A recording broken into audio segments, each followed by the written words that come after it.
I love Germans. Coming back to America, it's just like, Americans are so weird.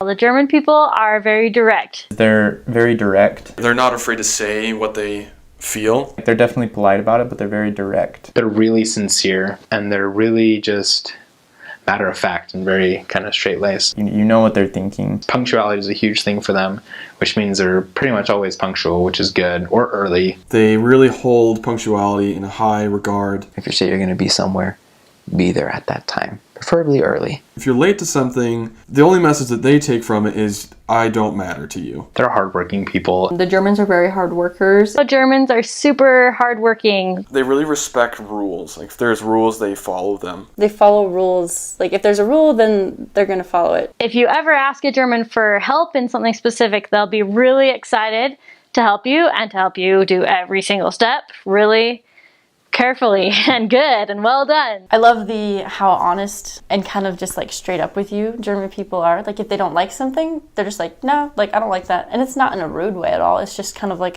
let's not beat around the bush and say that we like something when we don't. They really are very hospitable, very kind to guests. Instead of saying no to something, like the German word for no is nein, but they'll just say no, which is like N with an O with an umlaut, and Ö, no. And I just love that. Just talking to someone like, hey, you want to go get lunch? And they're like, no.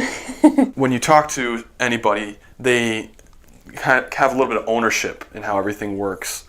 The train systems and the cleanliness of it all, they feel like they contribute to that by following the rules and by, paying taxes, all that stuff. I absolutely adore their love for punctuality. I grew up in a family where it's like, you have to tell people that an event starts 30 minutes before it actually starts to get there on time.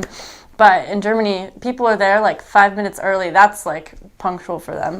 And that's me. Like, I love that. In general, I was really struck by willingness to help in Germany. When they do get to know someone, they really, really get to know them. They want to know their problems. They want to help them. In a work environment, it's kind of taboo to talk about personal subjects. You need to get to know them before they'll really open up to you. The best way that I've ever heard the German people described is they are like hard-coated chocolate candies, in that they have a hard outer shell, but on the inside, they're sweet and melty. It takes a while to beat down the wall, their kind of wall that they put up, but once you have, they would take a bullet for you. Once you became friends with the German, you had a friend for life. My friends in Germany, they'd do anything for me. That's just how they are. They're hard people to get to know at first, but once you're in, and they love you. But it takes a little while to break past that exterior. Things close a lot earlier in Germany than they do here in America, which we may sometimes think, well, that's kind of inconvenient, but it's because the Germans all go home to spend time with their family. It's a really great culture to be around, I think. They're amazing, and they'll talk your ear off, which is great. Just because we live in different places doesn't mean that we can't connect to each other, and doesn't mean that we can't be friends.